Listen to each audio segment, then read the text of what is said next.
Hello, so my name's Johnny, this is James.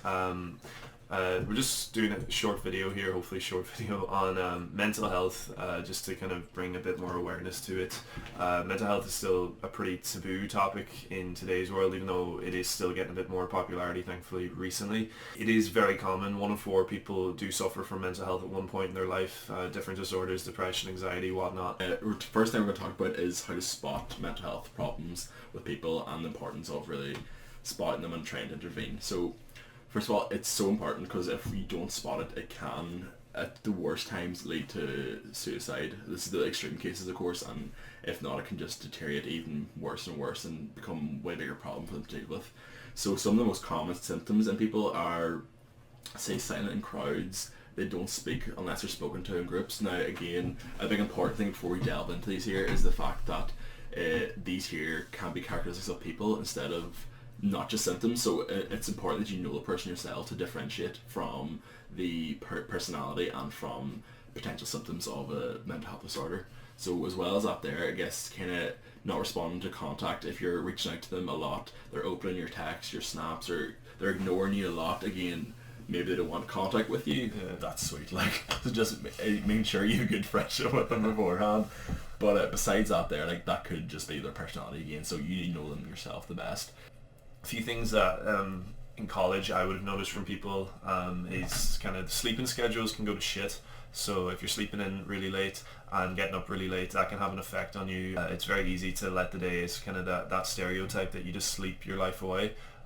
Big thing with college students as well is kind of overconsumption or abuse of alcohol. So if you're drinking maybe 3 to 4 nights excessively a week, or the other kind of side of it is if you're just drinking every night, even if it's by yourself, it can be kind of a red flag.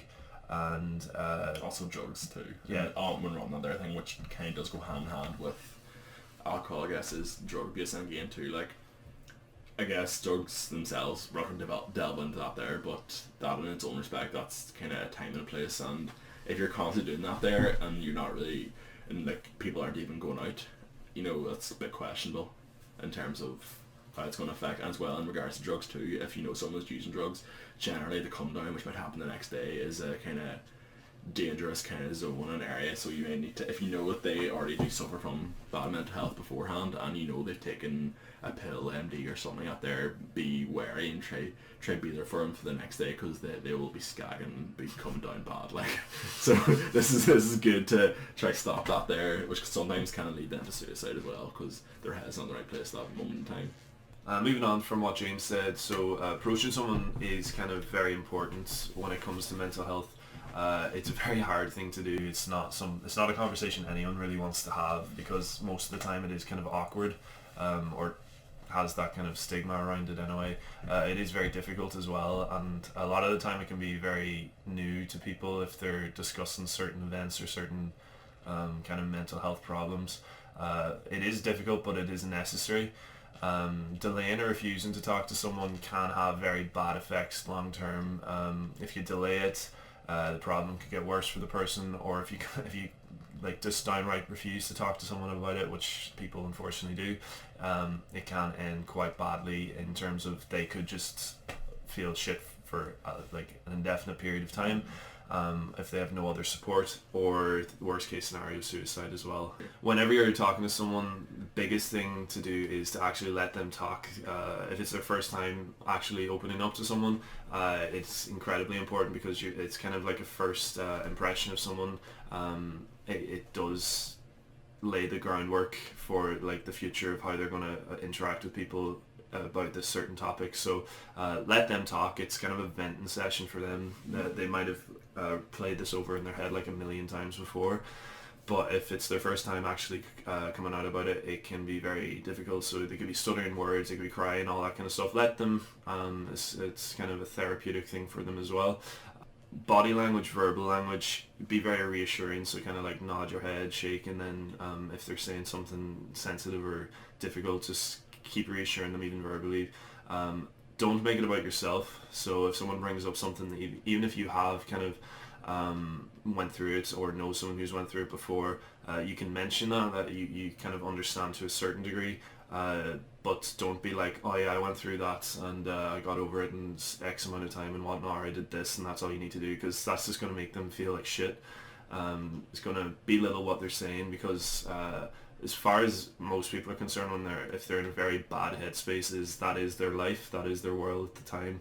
Moving on from that as well, I think when you're talking about mental health as well, and especially say if it is depression as well, and I think it's really important to mention suicide and to discuss it, because a lot of time, especially people who are depressed and people who think that people who work with, who know or try to interact with people and who have mental health problems, it's like Lord Voldemort in terms of suicide. You don't say it, it's like you just don't say it. It's the name should not be mentioned, because some people just take bad to it, whereas you could be beating around the bush and someone could be saying, oh, I don't feel like being here anymore, and then you're just not saying that word. But once you say the word suicide, you'll notice, like I've been seeing some people I've talked to about this before, you notice their shoulders just like as if a weight's been lifted off, and they'd be like, yeah, I have been thinking about that, or else no, I haven't. But it's just, once that word's on the table, the best thing, that there's no taboo about that. You're showing your acceptance and your openness to talking about that with them by just mentioning the word, because it's so scary to talk about suicide. It really is, and by just mentioning it, putting it on the table, it just opens up kind of pathways to more discussion, to talk about that there more often, I guess. Phrasing as well regarding suicide, fuck me, please do not please do not say stuff like, oh, you would do something stupid like kill yourself, because instantly, if someone said that to me and I was debating that there, instantly my first reaction, no, I wasn't. Even if I was, that you've already communicated your opinions on that. One, it's a stupid thing you just said, and you're basically saying oh, you would do something stupid, kill yourself. So immediately you just given a bad impression on this person who's reaching out for help, really. So don't be phrasing stupidly like that, please. At the end, and to kind of recommending treatments is quite important, I think, too. So CBT, other therapies, support groups, routine, getting them to do some exercise, and a small thing regarding routine that I think is quite good is make sure you make your bed in the morning. Be like, oh, just try and make your bed in the morning. It's something so simple. I know it sounds quite stupid really when you think about it, but it's something so simple, but really if you just make your bed in the morning, it sets yourself up really well, and then the whole day you can be like, oh, I've already overcome one obstacle kind of in the day. Got one thing achieved. I've dressed my bed, and it's something small, but it might just actually help a person, really. So just try to give as much help as you can, really. So yeah. So kind of a thing for people who might be currently going through something, or maybe in the future, hopefully no one watching this will go through it, but I'm sure that's not going to happen. Reaching out to people is, again, it's very difficult to do, but you can't do it by yourself, unfortunately. No one's that strong or smart or anything, really. You can't do it by yourself. Whenever you are telling someone about your kind of mental health problems or life or whatever, kind of that, it's very important who you tell. Don't go and tell every Tom, Dick and Harry, just because if someone has a very poor understanding of mental health and you go and tell them for the first time, they're probably just going to be like, oh, there's a chemical imbalance in your brain or something like that, it's just something not right there. It'll come around though, it'll be okay. So tell someone who's either in your close friend group or in your family, and someone who you think has either went through something mentally before, or someone who is empathetic and understanding. Because if you tell someone who is neither of those things, you can have a very bad experience, and it can make it very difficult in future. But if you do have a bad experience, try again. Keep doing it, because eventually you'll get someone who you're able to talk to. Fortunately, I've family and friends who I'm able to speak to about certain things, so you will get that. You need a support group for this kind of thing. Don't keep stuff bottled to yourself, and don't wait for someone to bring it up with you. Hopefully that you will have someone who's able to kind of spot the symptoms, but for a lot of the time it is very difficult. So don't wait for someone to ask you certain things. Just bring it up with them and go from there. So I have no mental health problems. Obviously. That's why I put that. Nah, but I have no mental health problems. I get anxiety, which is a lot more frequent now, unfortunately. I get anxiety, and I've been fairly depressed before, and I've been suicidal. But came out at the other end, and it's all sweet. But again, a big reason I am sweet is because I have those support groups, like your friends and your family, people you can talk to, like, so it's really important, because I don't know if I'd be here right now, honestly, if I didn't have those things. So it's really important to kind of grasp that there. So, by the way, I'm not looking for pity, by the way, because like, don't be worried, I don't know anyone here, like, so don't be worried about that there, like, I don't care about that there aspect of it, but just showing that I have some understanding of it. Yeah, and same as myself, I have my own kind of problems and struggles. I've went through kind of the same as James, depression, anxiety and whatnot. And as James said, we're not looking for pity. Like, we don't want people DMing us being like, oh, how are you today? Because as James said, we have our own support groups and friends and stuff we can bring it up with if we need to.